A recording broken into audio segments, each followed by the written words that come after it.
Mic bench ఏం అనుమానం లేదు.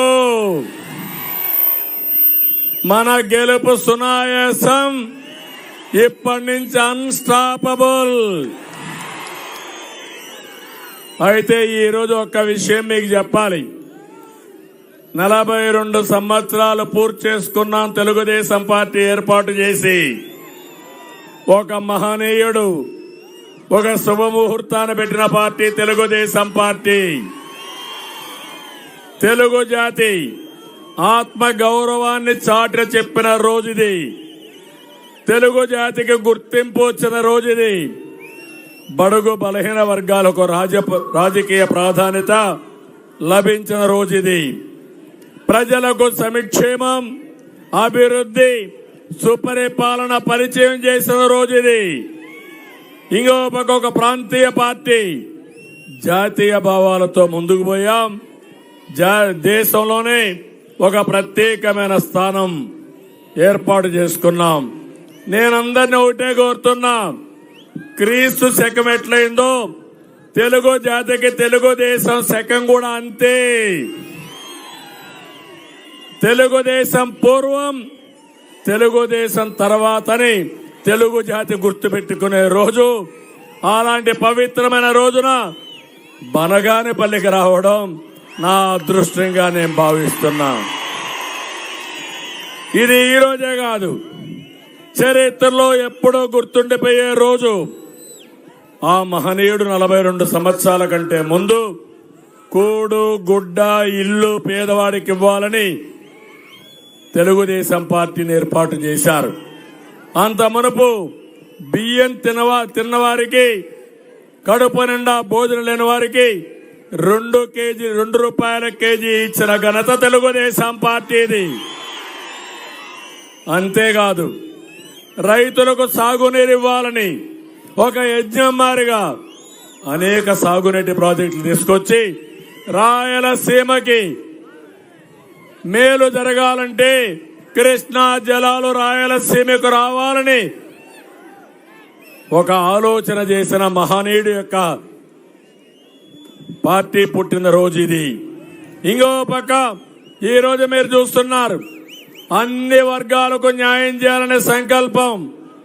పేదవాళ్లకు, వృద్ధులకి 35 రూపాయలతో పింఛను ప్రారంభించిన పార్టీ. ఇది కాకుండా వెనుకబడిన వర్గాల కోసం న్యాయం చేసిన పార్టీ. ఆర్థికంగా, సామాజికంగా అన్ని విషయాల్లో మమ్మల్ని ముందుకు తీసుకెళ్లాం. ఇంకో పక్కన మీరు ఒకసారి చూస్తే జాతీయ స్థాయిలో ఏ పార్టీకి దక్కని గౌరవం తెలుగుదేశం పార్టీకి దక్కింది. నేషనల్ ఫ్రంట్ ఏర్పాటు చేశాడు, యునైటెడ్ ఫ్రంట్ ఏర్పాటు చేశాం, ఎన్డీఏలో భాగస్వాములయ్యాం. మన ఆలోచన ఒకటే, సంపద సృష్టించాలి, ఆ సంపద పేదవాళ్లకు పంచాలి. నిరంతరం పేదరికాన్ని నిర్మూలించడానికి ఈ పార్టీ పనిచేస్తున్నామని చెప్పి కూడా నేను మీకు తెలియజేస్తున్నాను. ఓసారి నాకు ఆనందం, ఒకసారి మీరు చూడండి, ఈ రోడ్లన్నీ బాగైనాయంటే నేషనల్ హైవేస్ అన్ని, దాంట్లో ప్రముఖ పాత్ర తెలుగుదేశం పార్టీదే. ఈ రోజు మీరందరూ టెక్నాలజీ వాడుతున్నారంటే, సెల్ ఫోన్లు వాడుతున్నారంటే అది కూడా తెలుగుదేశం పార్టీ చూపించిన చొరవే. ఈ రోజు పవర్ సెక్టర్ లో రిఫార్మ్స్ వచ్చాయంటే అది తీసుకొచ్చింది కూడా తెలుగుదేశం పార్టీనే. కడాన అవుకులో ఎక్కడైతే మీకు ఈరోజు కరెంటు ఉత్పత్తి చేస్తున్నామో అవన్నీ మీరు చూస్తే అవన్నీ కూడా రావడానికి పూర్వకల్లో కూడా 1000 మెగావాట్ల సోలార్ ఎనర్జీ వచ్చిందంటే అది తెలుగుదేశం పార్టీ దూరదృష్టి. ఇలాంటి అనేకమైన వినూత్నమైన కార్యక్రమాలతో ముందుకు పోయాం, సంపద సృష్టించాం. ఈ రోజు ఒకటి హామీ ఇస్తున్నా, ఆ రోజు 2020 విజన్ తయారు చేశాం. హైదరాబాద్ నగరాన్ని ప్రపంచంలోనే నెంబర్ 1 గా పటంలో పెట్టిన ఘనత తెలుగుదేశం పార్టీది. రాష్ట్రం విడిపోయింది. విడిపోయిన తర్వాత అనేకమైనటువంటి సమస్యలు వచ్చాయి. ఎప్పుడు సమస్యలు వచ్చినా సమస్యల నుంచి పరిష్కార మార్గం చూపించే బాధ్యత తెలుగుదేశం పార్టీ తీసుకున్నాం. ఈరోజు మీరు చూడండి, నదుల అనుసంధానం చేయాలని పెద్ద ఎత్తున కార్యక్రమాలు చేశాం. పోలవరం 72% పూర్తి చేశాం. నా సంకల్పం గోదావరి నీళ్లు రాయలసీమకు రావాలి, ప్రతి ఎకరాకు నీళ్లు ఇవ్వాలి అనేది సంకల్పంతో ముందుకు పోయాం.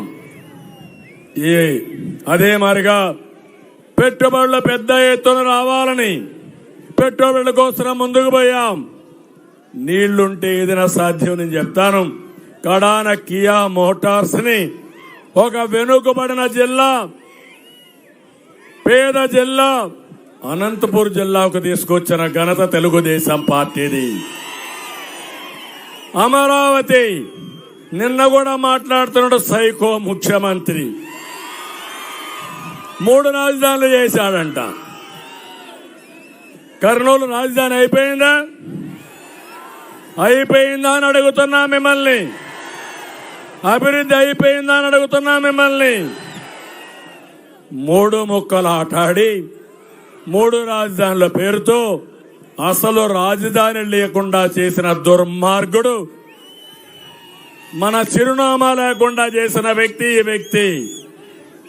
నేను ఎప్పుడో ఒకటి ఆలోచించేవారిని, అభివృద్ధి, సంక్షేమం, సంపద సృష్టించడం, వచ్చిన సంపద మళ్ళా ఈ పేదవాళ్లకు పంచాలనే కార్యక్రమంతో ముందుకు పోయాం. ఈ రోజు నేను ఒకటి ఆలోచిస్తున్నాను, పేదవాళ్ళందరికీ అండగా ఉంటాం. భవిష్యత్తులో ఏం చేసినా మీకోసమే పనిచేస్తా. నా పట్టుదల మీకు తెలుసు. విజయం సాధించే వరకు, పేదరికం లేని రాష్ట్రాన్ని తయారు చేసే వరకు మీకు అండగా తెలుగుదేశం పార్టీ ఉంటుంది. అది 42వ ఆవిర్భావ దినోత్సవ సందర్భంగా మీ అందరికీ తెలియజేస్తున్నా. నా కోరిక తెలుగు కమ్యూనిటీ ప్రపంచంలోనే గుర్తింపు రావాలి, తీసుకొస్తాం, అది జరుగుతుంది. నేను ఇప్పుడు మిమ్మల్ని అందరినీ ఒకే ఒక విషయం అడుగుతున్నా.